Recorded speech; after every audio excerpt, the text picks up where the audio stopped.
શ્રી ગિરિરાજ ધરણ કી જય. વાલા વૈષ્ણવો, આપ સર્વેને મારા જય શ્રી કૃષ્ણ. આજે આપણે કૃષ્ણ અર્પણ ચેનલમાં ફાગોત્સવ વિશેનો સત્સંગ કરીશું. જો તમે આ ચેનલમાં નવા હો તો તમે આ ચેનલને સબસ્ક્રાઈબ અને લાઈક કરજો અને આ સત્સંગનો બીજા વૈષ્ણવની સાથે શેર કરજો. હોળી એટલે અનેક રંગબેરંગી કલરમાં ભીંજાવાનો તહેવાર. ફાગણ ફોરમ તો આવે અને દરેકના મનમાં આનંદ અને મસ્તીની હેલી ચડે. એકબીજા ઉપર રંગો છાંટી હોળીનો આનંદ લૂંટે છે. હોળી એટલે ફાગણની મસ્તીનું સાકાર સ્વરૂપ. ફાગ એટલે શ્રી ઠાકોરજીની વ્રજભક્તો સાથે સખ્ય ભાવની પરાકાષ્ઠા. પ્રભુ પણ તમામ સૌંદર્ય, કૃપા, પ્રેમરસ અને મધુરતા અને આનંદનું સાકાર સ્વરૂપ છે. શ્રી ઠાકોરજીનું સ્વરૂપ શૃંગાર રસનું છે. શ્રી ઠાકોરજીના સાખ્ય ભાવનું સાક્ષાત સ્વરૂપ એટલે ફાગ. વ્રજ વૃંદાવનને ભગવાન શ્રી રાધા કૃષ્ણનું એમનું નિવાસસ્થાન માનવામાં આવે છે. વ્રજ એ એકમાત્ર એવી જગ્યા છે કે જ્યાં પ્રેમ સર્વોચ્ચ શાસન કરે છે. તેથી વ્રજના લોકો રસરાજ શ્રી કૃષ્ણની ભક્તિમાં અનુરાગને વધુ મહત્વ આપે છે. પ્રેમના વર્ચસ્વને કારણે આનંદ અને મોજ મસ્તી એ વ્રજના તહેવારોની વિશેષતા છે. પ્રથમ તો વ્રજના લોકો સ્વભાવે ખૂબ ખુશખુશાલ હોય છે. તેના ઉપર ફાલ્ગુનનો નશો તેમના ઉલ્લાસમાં વધુ રંગ લાવે છે. વ્રજના પ્રત્યેક કણ હોળીના અનોખા પ્રેમ રંગમાં તરબોળ થવા આતુર બને. લગભગ 5,500 વર્ષ પહેલાં રસિક શિરોમણી શ્રી નંદલાલ શ્રી કૃષ્ણએ અહીં ગોવળિયા છોકરાઓ સાથે રશિયાના રૂપમાં અને ફાગની મજામાં ભીંજાઈને વૃષભાનંદિની શ્રી રાધા અને તેમના મિત્રો સાથે પવિત્ર હોળી રમી હતી. અપાર આનંદની આ લીલા પરમ રસથી ભરેલી છે. ભક્તોના ભાવના રંગબેરંગી છાંટણા પડે તે માટે વસંતના રંગનો શ્વેત વાગો શ્રી ઠાકોરજી ધારણ કરે છે. રંગ ભાવનું સ્વરૂપ છે, ગુલાલ આનંદનું સ્વરૂપ છે, ફાગ પ્રણયનું સ્વરૂપ છે અને ફાગ એ ધૂળેટી નથી. ફાગ આત્માનું પરમાત્મા સાથેનું અમર્યાદિત અભિસરણ છે. ફાગમાં રંગાવું કોને ન ગમે. જે જીવ રંગાય છે તે દેવી જીવ છે અને જે નથી રંગાતો તે આસુરી જીવ માનવો. વસંત પંચમીથી લઈ અને દોલોત્સવ સુધીનો આ આખો ફાગણ મહિનો દરેકના માટે ખૂબ આનંદનો પર્વ બની જાય છે. અમારા ઠાકોરજી તો રંગીલા છે. ઠાકોરજી સર્વ રંગોથી ખેલે છે, સર્વ રંગોના અધિપતિ છે. બધા જ રંગો જો ભેગા થાય તો શ્યામ રંગ બને છે. શ્યામ સુંદર તો ઠાકોરજી છે જ. ફાગ એટલે શ્રી ઠાકોરજીને રંગોથી ખેલવાનો ક્રમ. એમાં પણ જે 40 દિવસ છે તો 40 દિવસની વિશેષતા એ છે કે ઠાકોરજીના ચરણો આ 40 દિવસમાં સંપૂર્ણ ઢાંકેલા રહે છે. પ્રભુ સાથે અનેક વ્રજ ભક્તોને ખેલ કરવો છે, પણ સખ્ય ભાવે.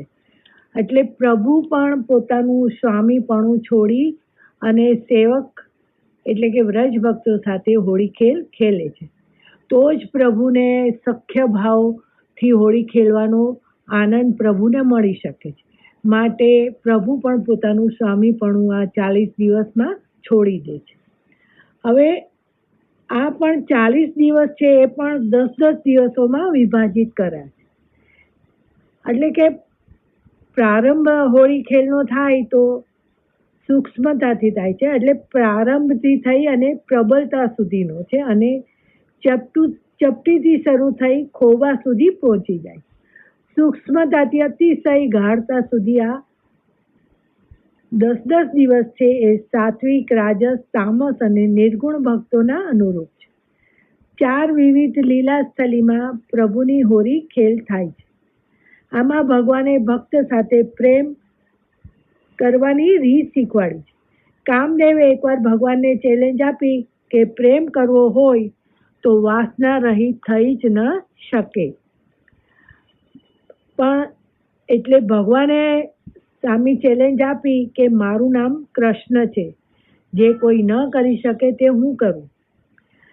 એવા તો એ સામર્થ્યવાન છે કે એ વાસના રહિત પ્રેમ આ ઠાકોરજી હોળીના માધ્યમથી પ્રભુ કરી અને પ્રભુએ આપણને બતાવ્યું. રંગોના માધ્યમથી, રસના માધ્યમથી કેવી રીતે વાસના રહિત ભગવાનથી પ્રેમ થઈ શકે છે, તે આવા પ્રકારો ફાગના દિવસોમાં જોવા મળે છે. ફાગણ એ ઋતુરાજ છે. રંગની આ રસમય લીલા યુગલ સ્વરૂપની છે. એમાં શ્રી સ્વામિનીજીનું રૂપ નવીન છે, શ્રી કૃષ્ણનું લાવણ્ય નવીન છે, વ્રજ ભક્તોનો પ્રેમ નવીન છે અને આ ઋતુના રંગો નવીન છે. સંપૂર્ણ નવીનતા સાથે આ ઋતુનો પ્રારંભ છે. પ્રભુ સાથે રોજ ધીરે ધીરે ચંદન, ચોવા, ગુલાલ અને અબીરથી હોળી ખેલવાય છે. ચંદન કેસરી હોય, ચોવા શ્યામ હોય, અબીર શ્વેત હોય અને ગુલાલ લાલ હોય. આ 4 રંગો સાત્વિક, રાજસ, તામસ અને નિર્ગુણ ભાવોનું પ્રતીક છે. શ્રી સ્વામિનીજી, શ્રી લલિતાજી, શ્રી વિશાખાજી અને શ્રી યમુનાજીના 4 ભાવોનું આ રંગો છે. એમના ભાવ રૂપે, એમના પ્રેમ રૂપે, એમના સથવારે શ્રી ઠાકોરજી હોળી ખેલે છે. તો હોળીના આ 40 દિવસના ક્રમમાં રશિયાનું પણ ખૂબ મહત્વ છે. તો રશિયા સામેવાળાને રસરૂપ બનાવી દે છે. મૂળ પરંપરા તો રશિયાની એ છે કે આ રસની વાતો શ્રી ઠાકોરજીને સંભળાવવાની છે કે તું કૈસો રસરૂપ હૈ. પ્રભુની રસરૂપતા ભક્તે જાણી અને તે પાછી પ્રભુને સંભળાવી. હું પણ બતાવ્યું કે હું પણ હવે રસરૂપ બન્યો છું અને આ લીલાનો હવે એક અંગરૂપ બની ગયો છે. હવે એક રસ્યો એવો છે કે જે હોળીમાં ગવાય છે કે મેરો ખોઈ ગયો બાજુ બંધ રશિયા હોળી મેં. હવે આપણે સામાન્ય બેઠા હોઈએ, ખાલી જોતા હોઈએ, ખાલી સાંભળતા હોઈએ તો બાજુબંધ ખોવાય નહીં. પણ જ્યારે આપણે લીલાના અંગરૂપ બની જઈએ ત્યારે ખેલતા ખેલતા બાજુબંધ ખોવાઈ જાય અને આપણને એવી પ્રતીતિ પણ થાય કે ખરેખર બાજુબંધ ખોવાઈ ગયો છે. રસરૂપ કૃષ્ણ તો છે જ, રસરૂપ એમની લીલા છે, રસરૂપ એમનું સ્વરૂપ છે અને માટે રસિયા પ્રભુ સન્મુખ આ હોળીના દિવસોમાં ગવાય છે. તો હોળી લીલાની આ ઉત્સવની એટલી બધી દિવ્યતા છે કે આપણે એમ થાય શું વર્ણન કરીએ અને ન કરીએ.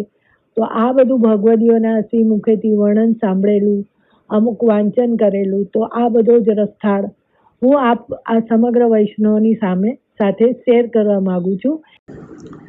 ફાગણના દિવસો ચાલી રહ્યા હતા. એક વખત સ્વામિનીજી ફાગણના દિવસોમાં માન કરીને બેઠા હતા. માન કરવું એટલે રીસાવું. તો શ્રી ચંદ્રરેખા સખીજી સ્વરૂપ શ્રી નંદદાસજી ધમાર ખેલવા માટે મુખ્ય સ્વામીની છબીલી શ્રી રાધિકાજીને હોળી ખેલવા માટે વિનંતી કરી રહ્યા છે કે ઓ છબીલી શ્રી કિશોરીજુ, શ્રી હરિ સાથે હોળી ખેલવા માટે આપ શ્રી જલ્દીથી પધારો. કેમ કે શ્રી ઠાકોરજી ફાગણની હોળી ખેલવા માટે ઘરેથી નીકળ્યા છે. વ્રજના ગગનમાં એટલા બધા અબીર અને ગુલાલ ઉડી રહ્યા છે અને એવું દર્શન થઈ રહ્યું છે કે જાણે દિવસમાં સંધ્યા ખીલી ન હોય. તાલ, મૃદંગ, મુરજ અને ડફ એટલા જોરથી વાગી રહ્યા છે કે કોઈ પણ વાત સંભળાતી નથી.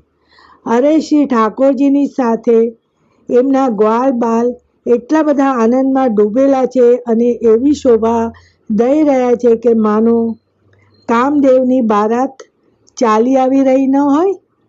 આ બાજુ ગોપીજન પણ ખૂબ સુંદર સુંદર શૃંગાર આભૂષણો ધારણ કરીને આવ્યા છે. આ બધી સુંદરીઓનો ઠાઠ તો ખૂબ અદ્ભુત લાગી રહ્યો છે. આટલી બધી તૈયારી હોય છતાં પણ કોઈ પણ કાનકુંવર સાથે હોળી નથી ખેલી રહ્યા. બધા જ આપસી એટલે કે શ્રી રાધિકાજીની વાટ જોઈને બેસી રહ્યા છે. માટે આપ જલ્દીથી વેગેથી પધારો. શું રાજા વિના એમના દળની કોઈ શોભા હોઈ શકે છે? એટલા માટે કિશોરી છબીલીજી આપ જીદ છોડીને જલ્દીથી હોળી ખેલવા માટે પધારો. આજે તો ખૂબ નવલનિધિ સ્વરૂપ આનંદ ઉમડી રહ્યો છે. શ્રી નંદજીના લાલ આ મેળ તોડવા રોકાયેલા છે. આ બધી વાતો શ્રી ચંદ્રરેખા સખી સ્વરૂપ શ્રી નંદાજીની વાતો સાંભળી શ્રી વિસ્માન કુંવરી હસતા હસતા ઊભા થયા અને આપના શ્રી હસ્તમાં રત્નજડિત પિચકારી લઈ લીધી. જેવા સ્વામિનીજી ઉઠ્યા કે બધાની દશા અસહાય જેવી બની ગઈ. શ્રી સ્વામિનીજી પધારવાની સાથે વિવિધ આભૂષણોની ધ્વનિ થવા લાગી. કોઈક જ એવો હશે કે કામદેવના આવવાના સંકેત સાંભળી ધીરજ રાખી શકે. તે જ સમયે શ્રી રાધિકાજી બધાની મધ્યમાં પધાર્યા. શ્રી કિશોરીજીની શોભા એટલી બધી તો અદ્ભુત હતી કે કોણ તેમનું વર્ણન કરવા માટે અધિકારી હોય. કોઈ તેમની શોભાનું વર્ણન કરી જ ન શકે. અમલચંદ્રરૂપી શ્રી ઠાકોરજીની સન્મુખ શ્રી કિશોરીજી પધાર્યા ત્યારે એવું લાગ્યું કે માનો હવે ચંદ્રને મળવા તેમની ચંદ્રિકા પધારી છે. હવે વ્રજની ગલીઓમાં ભારી હોળીખેલ થવા લાગ્યા. બધા ઉપર પ્રેમનો આનંદ વરસવા લાગ્યો. શ્રી યુગલના ભાલ ઉપર ગુલાલના છીટા પડવા લાગ્યા. ત્યારે યુગલ સરકારના મૂળની શોભા એવી તો વધી ગઈ કે માનો શ્રી યુગલના મુખ પર અનેક ચંદ્ર એમ કે શોભા દઈ ગયા હોય એવી લાગી રહી છે. શ્રી ઠાકોરજી તો શ્રી કિશોરીજીના રૂપની છટા જોતા જ રહી ગયા. માનો હોળી રમવાનું જ ભૂલી ગયા. અને ત્યારે તે જ સમયે શ્રી સ્વામિનીજી શ્રી ઠાકોરજીના શ્રી અંગ પર ખૂબ સુંદર પ્રકારથી રંગોની પિચકારી મારવા લાગ્યા. આનાથી શ્રી યુગલ છબીની શોભા ઓર વધી ગઈ. શ્રી કિશોરીજીએ પિચકારીમાં વિવિધ રંગોને ભરીને શ્રી ઠાકોરજીના તનને તો રંગી કાઢ્યું, પછી આપના નેત્ર કટાક્ષને ટેઢા કરી પ્રેમરૂપી રંગથી શ્રી ઠાકોરજીના હૃદયને પણ રંગી જ નાખ્યું. હવે જ્યારે શ્રી ઠાકોરજી શ્રી છબીલીજીને પિચકારીથી રંગોને મારવા લાગ્યા ત્યારે શ્રી કિશોરીજી પોતાને બચાવવા માટે અતિશય સુકુમારિતાથી પાછળ ફરી ગયા અને આ શોભા જોતા જ અપાર રંગ બળ્યો. શ્રી કિશોરીજી તે જ સમયે ભાગતા ભાગતા પોતાને બચાવતા મીઠા મીઠા સ્વરમાં બોલવા લાગ્યા. ત્યારે એવું લાગ્યું કે માનો પોપટના બચ્ચા કિલકારી કરતા કરતા કંઈક બોલવા લાગ્યા હોય. સમગ્ર વાતાવરણમાં શ્રી કિશોરીજીના શ્રી ચરણોના નુપુરની ઝંકારના મધુર શબ્દો ગુંજાવા લાગ્યા. આકાશમાં શિવ, સનકાદિક, નારદ વગેરે બધા જય જય બોલવા લાગ્યા. શ્રી નંદાજી આપના ઠાકુર શ્રી યુગલવરના ભલૈયા લઈ રહ્યા છે અને કહે છે કે આપ ખૂબ જીવો, હું આપના ઓવારણા લઉં છું. એટલે આ રીતે સ્વામિનીજી પોતાનું માન છોડી અને હોળી ખેલવામાં મગ્ન બની ગયા. તો આજનો સત્સંગ શ્રી ઠાકોરજીના ચરણોમાં સમર્પિત કરું છું. બોલો શ્રી વલ્લભાધીશ કી જય.